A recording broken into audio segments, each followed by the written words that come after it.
Well, I think realistically, that actually, even though it's the polar opposite of all the stories that go viral right now of people hearing this underdog story, which my story is a bit of is a lot of an underdog story, but I think that's what, in my opinion, I think that's what makes your story probably even doper, because oftentimes people think you had to have been this super, super, super underdog in order to like rise to a certain point. Whereas you've risen far beyond where you were at, but it's like you were at a point where I think most people would have settled. Most people would have been like, oh, I'm good. Life could be good. And so, you know what? Let me not assume that everybody in our audience knows your story. Would love for you to just briefly share your story, like in terms of like your family, and then like just briefly like your transition. Honestly, first off, I feel like a lot of people fail to realize starting at zero is a privilege that so many people don't take for granted. They don't understand that starting at zero is a super, super great place to start at. Yeah. Not graduating from college with any debt, or even having the opportunity to go to college debt free, or getting a car when you're 16. Yeah.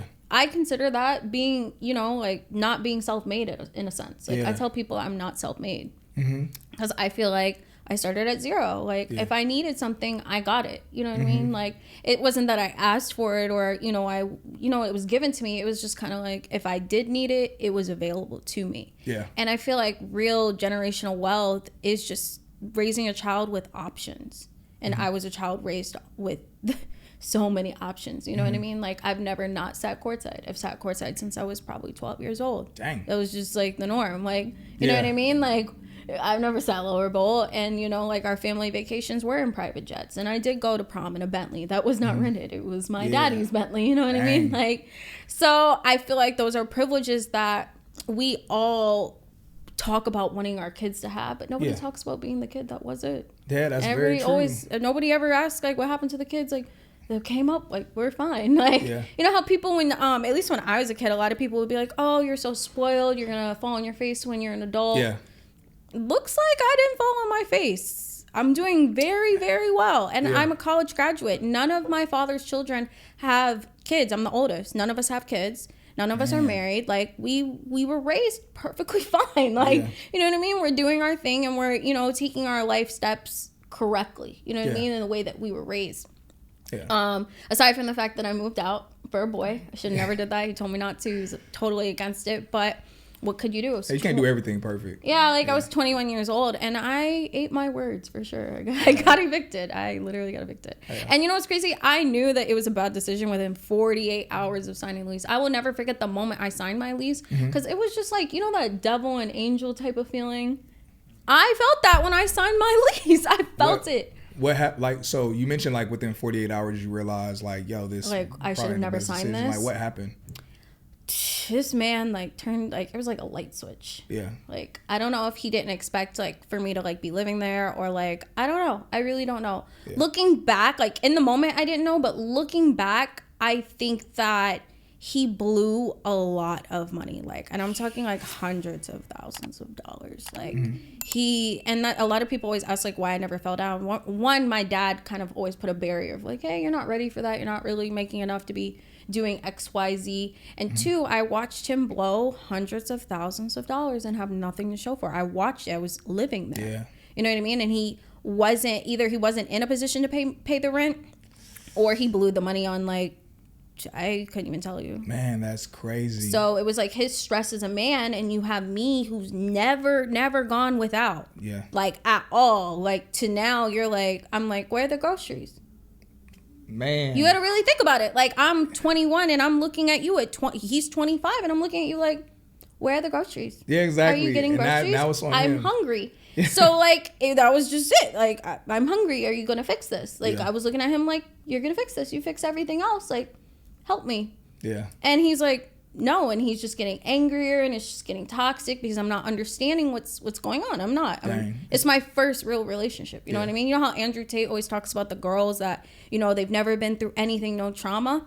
I was her. Dang. So that became, though, my villain origin story. I was a demon. Like, I came out of there demonized. And I take full responsibility for the people I hurt after that relationship to the relationship I have now, because I was on 10. I was angry that he let me get evicted. I was angry that I you know, felt like betrayed, and he cheated on me with a girl that was broke, that just had 300,000 followers.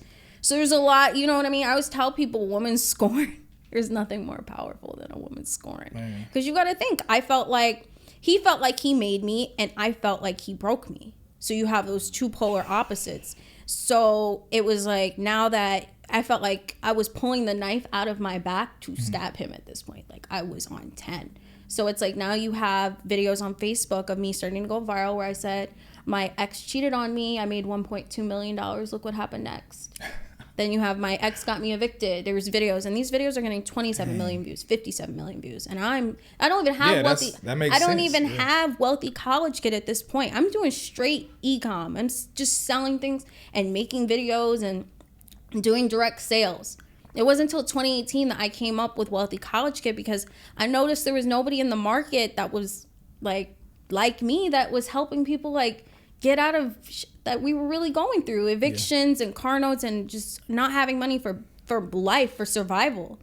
I always tell people my desperation is so inspiring to everybody. It's so, to me, looking at my story, I wouldn't tell nobody to go through it. I wouldn't tell nobody I would never say, like, when people are like, I want to get to where you are, I was like, you might as well walk through hell barefoot. Dang. Because it was horrible.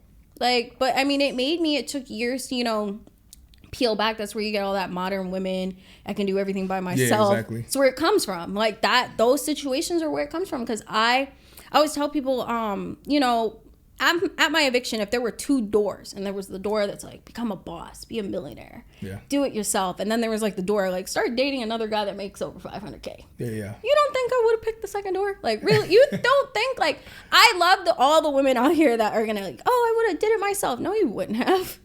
Like, really think about it. If I 21 years old, you don't think that I wouldn't have just started dating another man older than me, making that type of money if I had the option? No. The only door was to become a millionaire. The only door was that survival of like, well, you shitted on me, so now I'm going to make you eat shit. Yeah. What do you think that does to most women whenever they It is so hard to turn off. It is so fucking hard. I'm not going to sit here and lie. Like, it is really hard to step out of that position when you're forced in it. Because you get forced in it. Nobody chooses it. Nobody chooses like, oh, I'm going to be an independent woman. No, we're fucking forced. Like, I never was writing on my papers, I want to be a millionaire when I grew up. I just knew I wanted money. I didn't know how it was going to happen, whatever the case. And when I got into that relationship, I'm thinking like, oh, well, he takes care of everything. I'll be fine.